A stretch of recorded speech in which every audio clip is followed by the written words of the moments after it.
ஓம் ஸ்ரீ ராகவேந்திர சுவாமிகள் திருவடியிலே சரணம். நவபிருந்தாவனத்தின் அந்த 9 மகான்களின் திருவடியிலே சரணம். வணக்கம். ஆர்கே டில்லிபாபு பேசுகின்றேன்.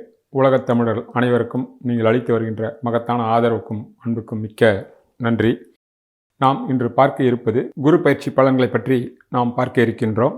மிதுனத்தில் இருக்கக்கூடிய குரு பகவான் திருக்கணித பிரகாரம் 2/6/2026 அன்று கடகத்திலே வருகின்றார். வாக்கியப்படி 26/5/2026 அன்று மிதுனத்திலிருந்து கடகத்திலே உச்சமடைகின்றார். 12 ஆண்டுகளுக்கு ஒரு முறை கடகத்தில் அவர் உச்சமடைவார். அப்படிப்பட்ட மிகப்பெரிய வரப்பிரசாதமாக குரு பகவான் 12 உச்சமடைய இருந்து 12 ராசிக்கும் அற்புதமான பலன்களை தர இருக்கிறார். சிம்ம ராசிக்கு குரு பயிற்சி பலன்களை பார்க்கலாம். உங்கள் ராசிக்கு 5, 8 கூடிய குரு பகவான் கடந்த ஓராண்டாக அவர் 11 இருந்தார். 11 என்பது மிக உயர்ந்த இடம்தான். இப்போது அவர் 12 வந்திருக்கிறார். குரு பகவான் 5 குடையவராகி 12 வந்துவிட்டாரே என்று நீங்கள் சங்கடப்பட தேவையில்லை. காரணம்,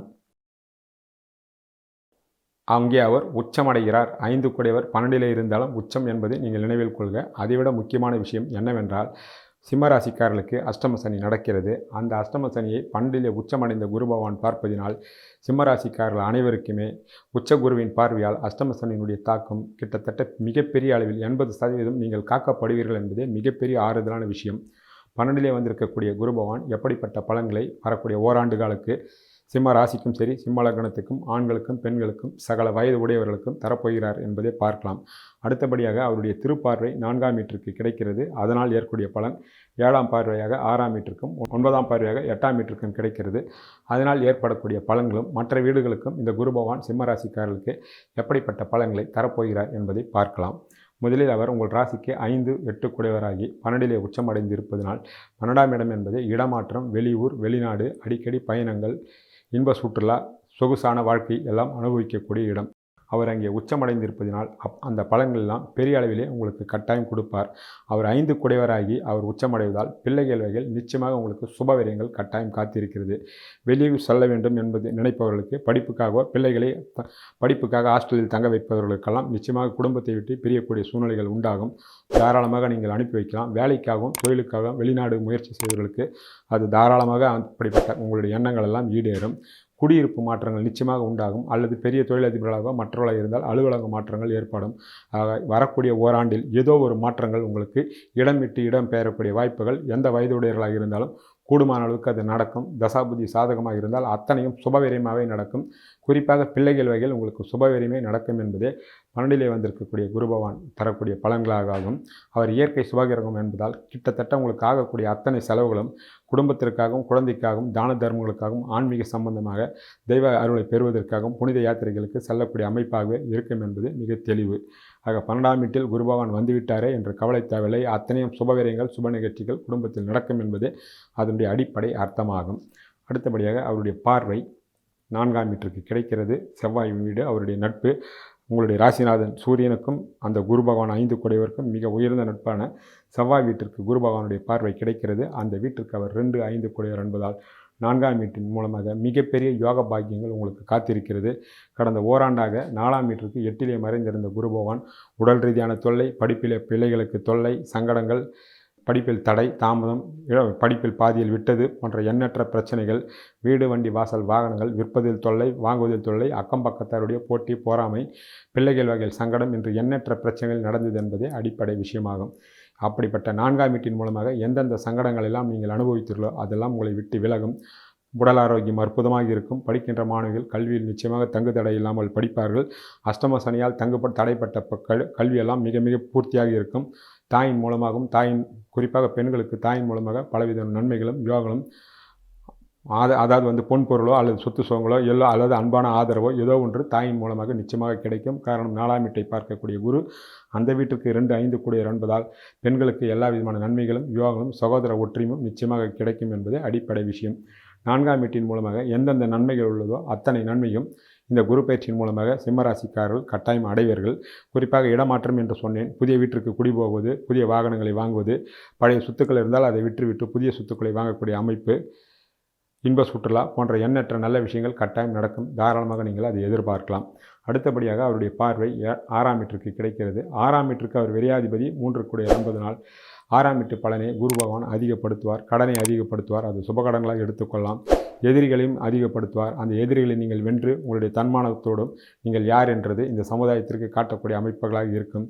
அதே நேரத்தில் தேவையற்ற விஷயங்களில் நீங்கள் தலையிடுவது 6ஆம் வீட்டினுடைய பலனை குரு பகவான் அதிகமாக செய்வார். அதுவும் அந்த வீட்டிற்கு அவர் விரையாதிபதி என்பதால் பண விஷயத்தில் மட்டும் நீங்கள் 100% எச்சரிக்கையாகவும் வாக்கு விஷயத்திலும் எச்சரிக்கையாக இருந்தாலே போதுமானது. ஏற்கனவே சனி பகவான் 8லிருந்து 2ஆம் வீட்டை பார்த்து உங்களுடைய குடும்ப நிம்மதியும் வாக்கையும் கெடுப்பார். 6ஆம் வீட்டையும் குரு பகவான் பார்வை செய்தால் அதற்கு தூபம் போட்டதுமால் ஆகும் என்பதால் வாக்கு விஷயத்திலும் பண விஷயத்திலும் சர்வ ஜாக்கிரதையாக இருக்க வேண்டும். யாருக்கும் எந்த வகையிலும் பணமோ வாக்கும் நீங்கள் கொடுத்து விடக்கூடாது. வம்பு வழக்குகள் உங்களை தேடி வந்தாலும் நீங்கள் அமைதியாக இருந்து வேண்டும். அமைதியாக இருந்தாலும் தேவையில்லாமல் உங்கள் வம்புக்கு வலிப்பார்கள். நீங்கள் அமைதி காத்தால் அவர்களே இருக்கின்ற இடம் தெரியாமல் போய்விடுவார்கள். அதை பற்றி நீங்கள் கவலைப்பட தேவையில்லை. அதே வேளையில் 7ஆம் வீட்டிற்கு 12ஐ பார்ப்பதனால் கணவன் வகையிலையோ மனைவி வகையிலையோ சொந்த ஜாதகம் சாதகமாக இருந்தால் அத்தனையும் சுப விரயங்களாகும். இல்லையென்றால் தேவையற்ற வீண் வெறிய செலவுகளாகவும் வரும். தேவையற்றவங்களிடத்தில் பணத்தை கொடுத்து ஏமாறக்கூடிய வாய்ப்புகளும் வரும். மிக மிக மிக எச்சரிக்கையாக இருக்க வேண்டிய விஷயம் குரு பகவான் 6ஆம் வீட்டை பார்ப்பதால் வரக்கூடிய பலன்கள் என்பதை நினைவில் கொள்க. சுருக்கமாக வாக்கும் பணத்தில் நீங்கள் கவனமாக இருக்க வேண்டும். அடுத்தபடியாக அவருடைய பார்வை 9ஆம் பார்வை 8ஆம் வீட்டை பார்க்கிறார். இதுதான் மிகப்பெரிய வரப்பிரசாதம் சிம்மராசிக்காரர்களுக்கு கடந்த வரக்கூடிய ஓராண்டு காலத்திற்கு. காரணம் அஷ்டம சனியால் நிச்சயமாக ஏதோ வகையில் தொல்லைகள் வரும்.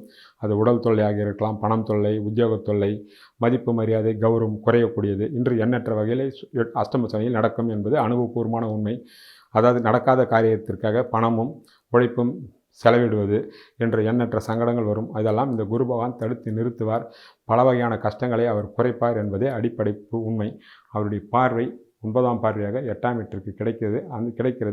அந்த 8ஆம் வீட்டிற்கு அவர் 1-10 என்பதால் நிச்சயமாக அஷ்டம சனியின் மூலமாகவும் 8ஆம் வீட்டின் மூலமாகவும் ஏற்படக்கூடிய கெடுபலன்கள் உங்களுக்கு நிச்சயமாக 80% தடுத்து நிறுத்துவார் என்பதே மிகப்பெரிய வரப்பிரசாதமாக அமைகின்றது.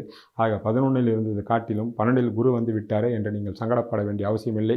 12லே உச்சகுரு பல வகையான நன்மைகளும் இடமாற்றங்களையும் வாழ்க்கைய மாற்றங்களையும் அஷ்டம சனியால் வரக்கூடிய தங்கு தடைகளை பூரணமாக தடுத்து காப்பாற்றுவார் என்பதால் நிச்சயமாக நீங்கள் ஒரு வகையில் சந்தோஷப்பட்டு கொள்ளலாம் என்பது சிம்மராசிக்காரர்கள் ஆண்களுக்கும் பெண்களுக்கும் இந்த குரு பயிற்சி ஒரு மிகப்பெரிய பாதுகாப்பே. வீண் விரயங்களும் சுப விரயங்களும் கலந்தே நடக்கும். அதனால் பண விஷயத்தில் நீங்கள் வாக்கு விஷயத்தில் மிகவும் கவனமாக இருக்க வேண்டும் என்பது அடிப்படை விஷயம்.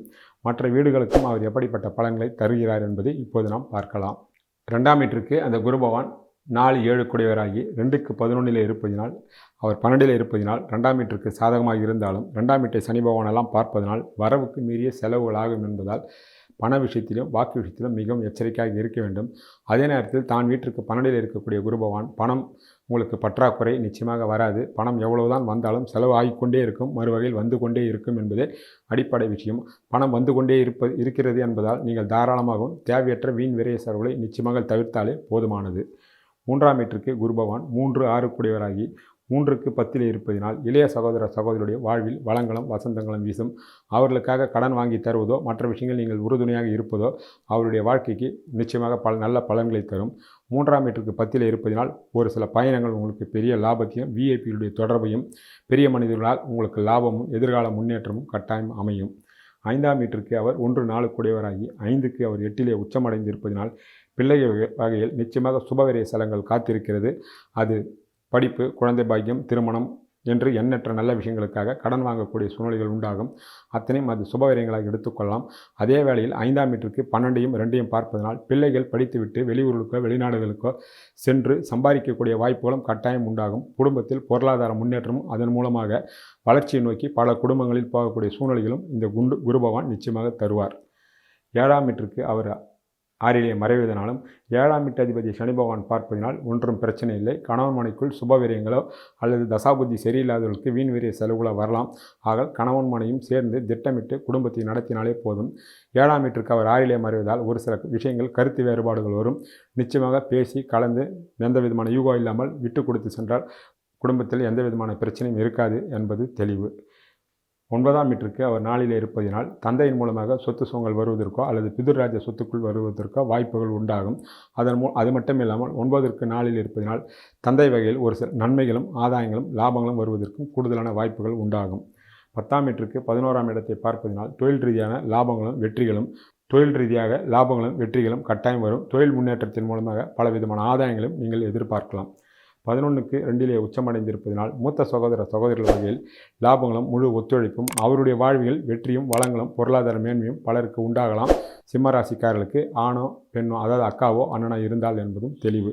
ஆக 11 வந்திருக்கக்கூடிய 11 12 வந்திருக்கக்கூடிய குரு பகவான் முழுமையாக உங்களை எந்த வகையிலும் பெரிதாக பாதிக்க மாட்டார். ஒரு சில சங்கடங்களை கொடுத்தாலும் மேலே சொன்ன பலவிதமான நல்ல விஷயங்கள் நிச்சயமாக நடக்கும். திட்டமிட்டு இடமாற்றத்துக்கோ அல்லது தொழில் மாற்றத்துக்கோ பணி மாற்றத்துக்கோ உங்களை தயார் செய்து கொள்ளுங்கள். நீங்களோ உங்கள் குடும்பத்தில் உள்ளவர்களோ நிச்சயமாக அதன் மூலமாக எதிர்காலத்தில் ஏற்றமும் மாற்றமும் முன்னேற்றமும் நிச்சயமாக நடக்கும் என்பதே அடிப்படை விஷயம்.